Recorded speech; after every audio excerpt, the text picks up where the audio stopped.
My Hebrew brothers and sisters, 12 tribes of Israel scattered all over the earth. Just want to say, welcome back. This is your Moreh Yeshu Ben Uriah Israel, and just want to take this time to thank you. Thank you so much for your comments and for all your subscriptions, and thank you most of all for your prayers. Just want to take this moment to say, we are moving forward, and, not very long from now, we're going to be able to go live, and so we'll be able to bring in our friends into the house, into the room, and we're going to have lots of discussions and a lot of Bible studies and a lot of answers to questions. One of my viewers, at least there are two of the viewers, they have not subscribed. I think they're just kind of grunchy people. They come on, one call me an imposter, call me another imposter, but he has not explained. I asked him to explain what that means, and he has not explained it. And then one called me a heretic, because I made heretical statements. And the heretical statement that he's accusing me of making is that I said the Hebrew Israelite people were Nubians, dark-skinned people, dark brown people. And I think he is not very happy with that. Anyway, I wrote a long epistle to him to explain why I take the position that I did. And at the end of it, I asked him a personal question. I said, I'm going to ask you a personal question. He has not responded yet. But I asked him, I said, are you of Ethiopian heritage? And I'll tell you why I asked him that. And then I say, are you Anglo? And then the next question I asked him was, are you offended because I said that the Hebrew Israelite people were dark-skinned people, or blacks, if you want to use the word blacks. I don't like to use the word blacks in a sense, because black is like the color of this Bible, and nobody is this color. Eh? So we say dark brown people. Eh? Now, so he sent me a message, during the different times, back and forth. He said, I need to read the Kebra Nagast 64 and also 90. That's chapter 64 and then 90. Well, like I told him, I said, look, I bought that book over 15 years ago. I was visiting a bookstore in Montego Bay, and I was talking to my brother, and he and I had talked about that book, and he said, yes, where I could get it. And so he took me to the bookstore, and I bought the book. It was a big reading on a plane heading back to the U.S. But let me say this, my brothers. I'm going to make a statement here, and I want to listen to me carefully. The Kebra Nagast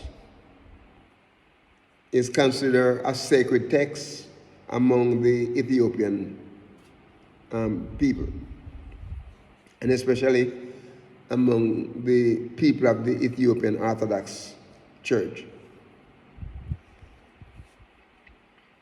That work is about 700 years old. Right in the 14th century, it was written. in this 14th century, yeah, right around that time. So I would say it's about probably between 6.5 to 700 years old right now. The book is a little different because it is in English. The book that I bought is in English.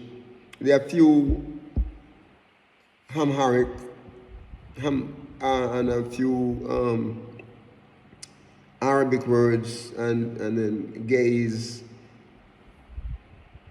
word inside of it. But we believe that the book was written right around that time by the author who wrote it. And it was, I would say give it 700 years ago. So it was in the 14th century. But what he wanted me to read in the book was a section where King Solomon was talking to, conversing to a woman who was an Egyptian. So the Egyptian woman was supposed to have been black, if you want to use the word black. And Solomon now was supposed to have been white. So it's like you're saying, look, I'm not supposed to keep company with the black people. Like that's what Solomon has said in the book. Now that book, listen, I want you to hear me clearly. That book is 700 years old. It's a 14th century AD, right? Not the 14th century BC, but 14th century AD. Some people believe that it's been around longer. But the book has a lot of quotations from the Torah, the Tanakh, which you refer to as the Old Testament, and some from the New Testament. Okay? And it talks a lot. You refer to a lot of the Deuteronomy writings, the laws and so on. And there are even sections in the book where the rabbinical quotations from those who believe in the rabbinical order of Judaism.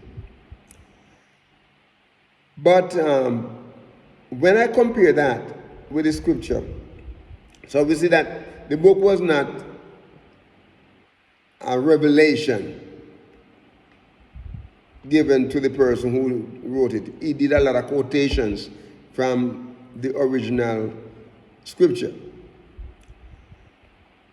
Now, according to Solomon, Songs of Solomon, chapter 1, verses 5 and 6, listen to it. Solomon is speaking here.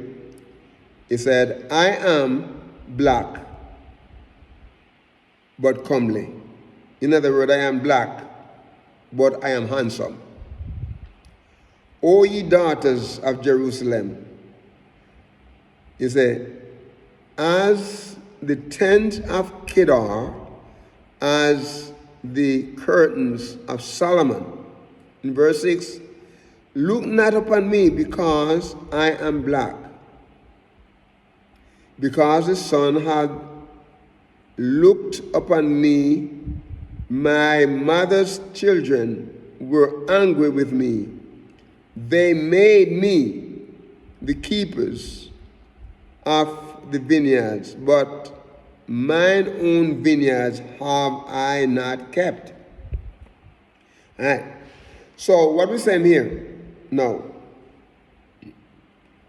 when Solomon was born, at least he was born right around probably in the 10th century BC.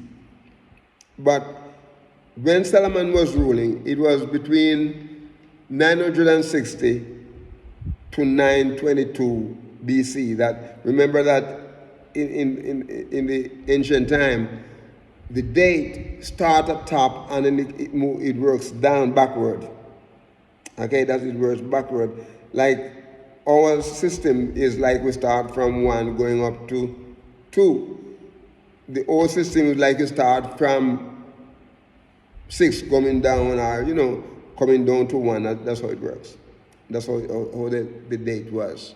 The Hebrew, a matter of fact, the Hebrew calendar is basically different from our calendar, but because in the Hebrew calendar we're in the 4,000 something years, okay? Now, but listen. So here is Solomon saying this, that he was black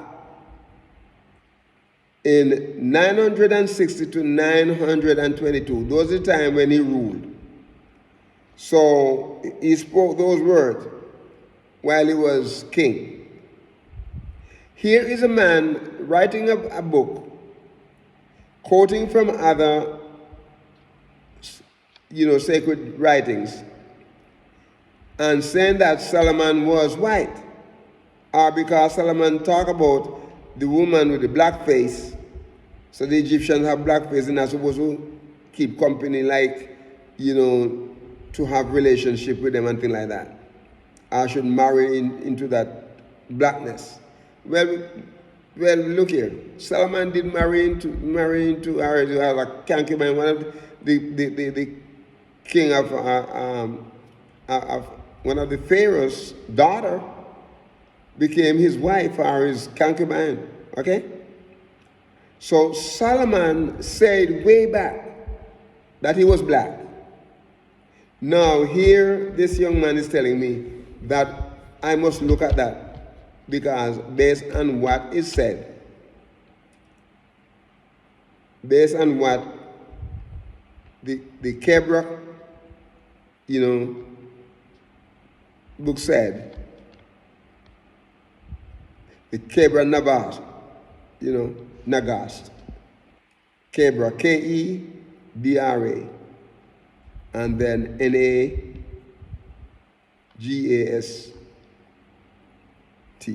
Nagast. Based on what this is saying, it's trying to say that that is authoritative. I went on to tell him that Abraham was black. Praise his name. He might have been fair complexion. Okay? He might have been have a fair skin, because a lot of black people was fair skin, right? And the reason why we're dealing with color today is because of the fact that they try to make us dark-skinned, dark-brown people feel that we were accursed. That Noah cursed Ham. Noah never cursed Ham, he cursed Ham's son. He cursed Canaan. And none of the curse that Noah put upon them came to pass. None. The only group of people from the Canaanites that were considered as taken into slavery was it the people from Rehoboth who went and tried to trick Joshua that they were traveling from a far country and they were wearing baggy clothing, shoes was with holes, and and like they were destitute. And in order for Joshua not to fight against them, because Israel coming into Canaan, they were fighting and taking over a lot of territories and so on. But they're the only people, after Joshua found out that they had lied to them, that they had tricked them, Joshua made them to carry water for the people, for the camp. That was the only time. All of the Canaanite people, all of Canaan's sons were princes. That means they were rich, or a millionaire, for their time. So don't let people fool you. Let people tell you all kind of lies, because what they want to do, they want to use. Look, let me say it again. Noah did not have a black son, a white son, and a brown-skinned son. He did not.